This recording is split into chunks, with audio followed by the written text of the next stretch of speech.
YouTube, mic check 1 2, mic check 1 2, y'all. This finna be a banger. I got the bonnet on today. On me, got the bonnet. Hey, every time I got the bonnet, it's a banger. No cap. I didn't just make that up. No cap.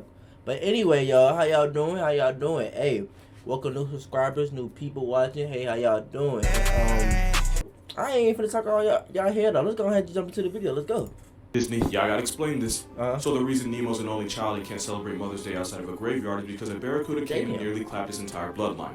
One problem though, barracuda don't eat clownfish, but you know who does? According to extensive research, Google, clownfish are known cannibals that will spawn, kill, and eat their own young. Oh, but that's not all. In clownfish society, the females are bigger, stronger, and more dominant than the guys. So if Marlin's wife went on a murking spree, I'm talking full cannibal Lecter, he would have been too weak to stop her. So what if his wife Casey Anthony, man, I use that joke a lot. What if his wife squad wiped his family and then he was so traumatized that he blamed an imaginary barracuda for the mass genocide of his children? And what if as a coping mechanism he pretended that he was able to save one, which he named Nemo, a name that literally means nobody? It actually makes sense. Makes sense because if his wife was actually... This is like damn terrible. Like, so that means Nemo, he was finding nobody. Like, he was literally searching for nobody because nobody was there. And then his only friend was Dory, who couldn't remember anything. So, I like where you're going with this. He killed in front of him. According to clownfish rules, he would turn into a female to replace her. That could explain his severe trust issues after the love of his life erased his entire family. Disney, you got 24 hours to respond, or I'm just going to assume the worst. Dark facts about finding Nemo. Nemo would have suffered a brutal death You keep going? once he got flushed. As a saltwater fish, his body would be used to pulling in water. But in a sewer plant with fresh water, that water would just get forced into his body. Basically, he'd get internally waterboarded until he died a painful, water-intoxicated death. Jesus. Finding Nemo convinced millions of dumb kids that they could flush their fish back into the ocean. What they really did was commit unintentional homicide because their fish would get eviscerated by sewer treatment machines. If you were one of those kids, you're a murderer. And Bruce cried. Ain't no way he just told you. Hey, I respect it though. On me. Y'all murking all the clownfishes and just fishes. Bruh, I hate fishes, bruh. I can never keep a fish alive. I don't know about y'all, bruh. I can never keep a fish alive. Like, no matter what, I done did everything in the book. I done changed the water, changed the environment, changed it every day. Like, it don't work. It do not work. Hey, if you, to be honest, bruh, to me, the people who are, like, I look up to are people who keep care of a fish for a long time and people who keep up with AirPods, because I can't do neither. Surprised about never meeting his father, there's truth in that. Some female sharks will give it up to so many guys that one litter of shark pups can have 5 dads. Even if his father didn't. There's some of you women out there, ain't gonna lie. Ain't gonna lie. Y'all gonna end up on the morgue, so you don't even know who the father is. If like a future pro athlete, Bruce would have no way of knowing who his real dad was because his mother was for the trenches. If you rewatch Finding Nemo, you'll realize that Nigel the Pelican last saw Nemo seemingly dead in the fish bag. This scene is the last time we see him, so there's a good chance he went the rest of his life thinking Nemo got killed in front of him, and he probably blames himself for it. Since all clownfish are born male, Marlin became the dominant female once his wife died, and since there were no other clownfish around, he would have done something to Nemo that no amount of fish therapy would ever heal. Dark Finding Nemo facts that you will unfollow me for. Dang. Nemo was more likely to get cannibalized by his own father than eaten by a barracuda. Barracuda don't eat clownfish. Nigga, how you just said the mom, not the dad? What Or the eggs, but you know who does? Nemo's biggest op wouldn't be a cuda, it'd be his own flesh and blood. Since a whale's respiratory and digestive tracts aren't connected like a human's, it wouldn't have been able to shoot them out his blowhole. Instead, they would have been forced into one of its 4 stomachs where they would have been dissolved alive by the acid. But they wouldn't make it that far because the moment they decided to just keep swimming to the bottom of the ocean would be the moment we saw credits. Anglerfish live more than 6,000 feet underwater. At more than a mile underwater, they'd be under more pressure than a firstborn with immigrant parents. In fact, that much pressure would crush them and force their organs out of their mouth. Not a Disney way to die. Dory would have had a caudal spine that could severely injure people or even Marlin if she... A caudal spine. A caudal...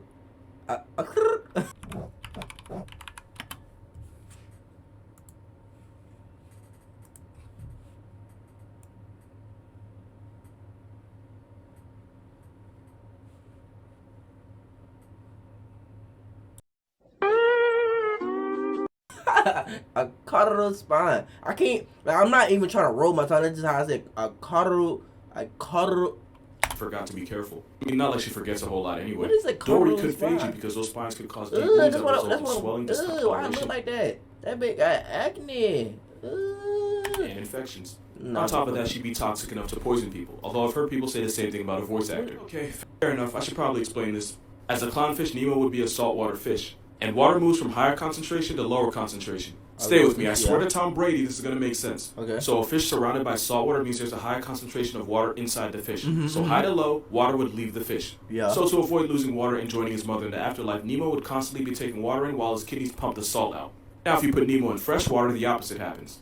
In fresh water, there would now be a higher concentration of water outside of Nemo's body. So high to low, water would get pushed into Nemo's cells. But since Nemo spent his entire life in the ocean, he'd be used to swallow. This biology, nigga? Is this biology? You're losing me. But I'm starting. Hold up. Let's take it back, y'all. Let's take it back. Water would get pushed into Nemo's cells. But since Nemo spent his entire life in the ocean, he'd be used to swallowing water the way an alcoholic stepfather swallows Budweiser. So Nemo would become overhydrated, his cells would fill with water, and he would be dead before the sequel. So no, fish don't really drown. They can die of water intoxication. It's not a good way to get series finale. Since I ruined this movie for a lot of people, here's facts Finding Nemo got right. Marlin would probably survive the jellyfish because as a clownfish, he's covered in mucus that makes him resistant to sea anemones and homicidal smucker's fish. Also, the scene where he tells Nemo to brush against the anemone before school is accurate. They brush to build immunity and get the sea anemone used to their presence. If they didn't do this, the sea anemone would sting them every time they entered, which they'd survive, but it'd be annoying. The East Australian current is real, and every summer sea turtles use it to travel from the Great Barrier Reef to Sydney. Females will use it to return to the same beach year after year to lay eggs. Also, Crush was not capping about his age. There are documented cases of sea turtles living to a century and a half, and one allegedly survived 400 trips around the sun. And Bruce relapses like a junkie for— what the fuck? I hate sharks, bro. I fucking hate sharks, bro. Oh my god, I hate sharks with my, bro. Like y'all. One thing y'all would realize, I fucking hate sharks. That's my biggest fear to this day. Like, it's gonna just. For nose powder, his eyes turn black like a demon guppy. Shark eyes actually turn white when they're about to put someone on the news because they roll their— I hate these niggas. Like, bruh, sharks are demons, bruh. I've been saying this since the beginning. But what animal has black eyes? Like, come on now. Like, that nigga's a demon. Like, come on, bruh. If people is walking around with black eyes, bruh, you be like, that nigga's a demon. Stop it. I don't, bruh, any person who try to tell me sharks are cool or anything, you're a psychopath. There's just no way. Don't tell me a shark is not gonna hurt me. The eyes are black. That nigga's on timing. I don't care if he ain't nobody in 10, 15, never. I don't care. I don't care what it looked like. It ain't what it looked like. I promise you. If he hungry and he ate a seal, he's coming for me. And I don't even got that much meat on me. Like, please, shit. I just want to go home to my parents. Please. In the beginning, Coral defends her eggs against a barracuda while Marlin begs her to come inside. In clownfish society, females are tougher and more dominant, so it makes sense that she'd be the one more likely to defend them. Her mistake was that not only are barracuda one of the fastest— Hey, I just heard my boy Marlin really ain't really like that. You ain't really like that, my boy. Hey, that's what you going for? Not me. Fish, they respond to motion, so her darting towards the eggs kept her out of the sequel. Lion King were scientifically accurate, it would just be case after case. First of all, darker manes are more desirable in lion society, so Scar should have been king to begin with. Next, when a new male lion becomes leader, the first thing— I never even seen a lion. Yeah, I haven't seen a lion with a darker mane. I never seen that. He does is murder all the children from his previous successor, meaning Scar would have personally aborted Simba and Nala. Which brings me to my next point. Mufasa was the alpha lion, meaning any cubs we saw were fathered by him. Especially since we never see any other adult male lions. So yeah, Simba and Nala were half-siblings. Not distant, twice-removed cousins. One in the Alabama? And I live here. Not stuck in a dryer step siblings. Yeah. I'm talking full-on West Virginia family reunion blood siblings. Jesus. This scene would have been a case and a half. But before he Hakuna Hurtadas, Nala would have killed Simba. Whoa, Hakuna Hurtadas. That is wild. Whoa! Right. Remember, Nala was starving and was fighting over what was a limited resource. Not this kind of starving, but for food. And when lions are hungry enough, they'll reach a state of psychosis where they'll do literally anything for food, even cannibalizing cubs. That and the fact that Simba had zero fighting experience means Nala would have folded him like a backyard lawn chair. He also would have lost his Scar because, again, no fighting experience. Even if Simba won, Simba was gone for at least 3 years. Meaning Simba would murder any child Scar had in his time. Y'all want to know what happened to Mufasa's body. Technically, the answer's in the movie, so watch this. Okay.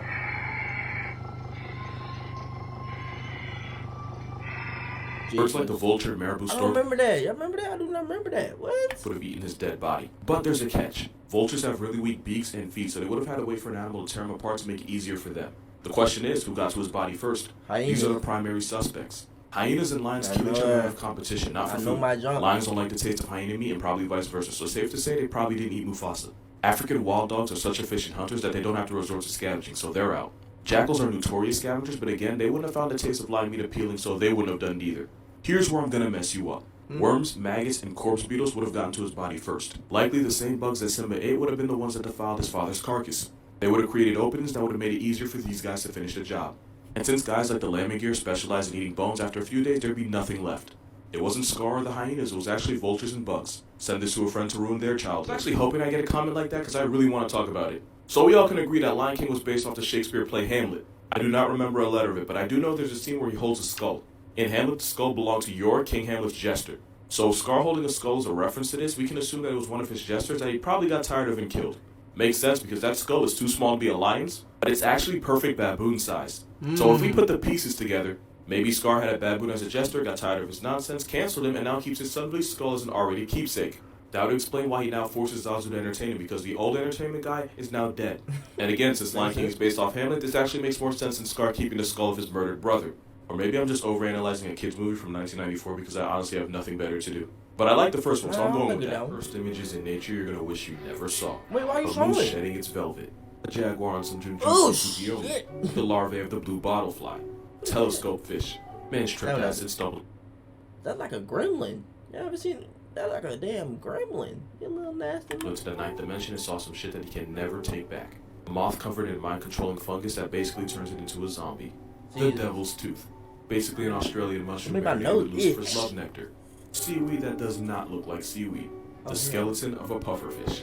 If you had to see this, make sure your friends do too. First image is that if I have to see, so do you. A fungus called Xylaria polymorpha, aka dead man's fingers. An anemone known as Dolphenia armata. This type can inflict stings that take months to heal, and take a wild guess where you can find it. A giant isopod in Reason 300 I'm staying out in the ocean. A snaggletooth snake eel, they can grow to 3.5 feet long. This image doesn't seem cursed until you realize just how close to death this person was. And in case you don't see it, shit, I still don't see it. Y'all see it? What we looking at? There it is. A harpy eagle, and y'all already know how I feel about this. But what is that? A heartbeat eagle? Isn't that what you just called it? A heartbeat eagle? Realize just how close to death this person was. And in case you don't see it, there it is. See it to this day. A harpy eagle, and y'all already know how I feel about this. Yeah, this isn't any better. A pacu fish. Bitch! My bad. I'm sorry. Boy, what? Man, that boy teeth more human than mine, boy. What the? Hey, no cap. How a fish got straighter teeth than some of y'all out there? Hey, I can't talk. I got braces, but still, like I had braces. Damn. How y'all think he bite? I feel like he bite Squidward. Like. Fun fact: one actually did that's nasty. So the more you know. A town in Brisbane was stalked by a giant kangaroo. People didn't take it seriously until this picture surfaced. Oh hell, what y'all doing? I ain't squaring up, nah. Cause no cap, kangaroo can throw hands. I never knew until I watched since I started watching like wilderness videos. Like, dude, hey, I'm not gonna say it. I'm not gonna say it. I am not gonna say it. I am not gonna. If you're not a kangaroo and want to be built like, well, make sure you hit that link. You proud of yourself? Not really. First image is that you are going to unfollow me for. Someone told me that beluga whales look like they have lost human souls trapped in their bodies and haven't been able to look at them the same. You ain't hear shit. Those aren't legs, they're actually rolls of fat, but knowing that doesn't make this picture any better. An owl about to catch a mean body. And if you doubt that an owl can take on a cat, they will euthanize your pets for you. Jesus. Speaking of owls, nature gave them feathers for our sake, not theirs. This picture's bad enough until you realize those are its own guts in its mouth, and looking at those lions, they have zero intention of mercying them. They're gonna watch it suffer. Here's a reminder that this prehistoric feathery demon is as tall as some people. I ain't worried about him. They have a longer wingspan than LeBron, and I will see this in my nightmares tonight. This is what a wet sloth looks like. You're welcome. This is a La Mancha goat. As a LeBron fan, I love. To be honest, I can't take a goat serious. Like ain't them goes like bah. Wait, what is that? What is that? Is that a sheep? Bah. I feel like wait, what is that? Is that a sheep? I think that's a sheep. Bah. Yeah. But if this earless demon pulls up to my front door, I'm calling the National Guard. This is why you never what do. What the? Jesus! She more scary than whatever that. Whoa! He's swapped with a chicken. And here you have a crow mourning his dead friend. Crows are highly intelligent and can form strong emotional bonds with members of their... I was wrong. Some images that you're probably gonna unfollow me for. If you can't find a snake in this picture, don't worry. Neither could this bird. Oh, and speaking of birds, this is what a baby pigeon looks like. I've never seen this in my life, and with any luck, I'll never have to see it again. A wraparound tree spider. A hairless baboon. This is cursed. Okay, major trigger warning right here. A Suriname toad giving birth. Just a lion, right? Look a little closer. There's a hyena right there, and the lion has no idea. Hyenas have been known to hide inside elephant carcasses. I wonder what shoes he has in his casket. Jesus the inside Christ. of a kangaroo pouch. No fur, no carpet, just a fleshy purse with a joey inside. The mouth of an emerald boa. Ain't no way you just do a merch. Y'all. Ugh. Like, I'm still stuck on, like, the shark. Like, I hate sharks, and I hate that lady. Like, what is she doing, shawty? Like, there's no way. They had to be edited. But, y'all, if y'all enjoyed that video, make sure you like, comment, subscribe, y'all. And be safe out here. You never know, like, what be creeping out here in these woods. I promise you. Hey, I'm so glad I don't live up north, because ain't no way. Nigga, you gotta deal with every type of animal. There's just no way. That, like y'all be, like, having big spiders and all type of, like bears and no. Hey, the most I gotta deal with down here is, like, some deers, some... I don't even know. It ain't too much. If it ain't coming to mind, it ain't too much. But y'all, thank y'all for everything. I love y'all. And I'll see y'all in this video. We out. Ugh.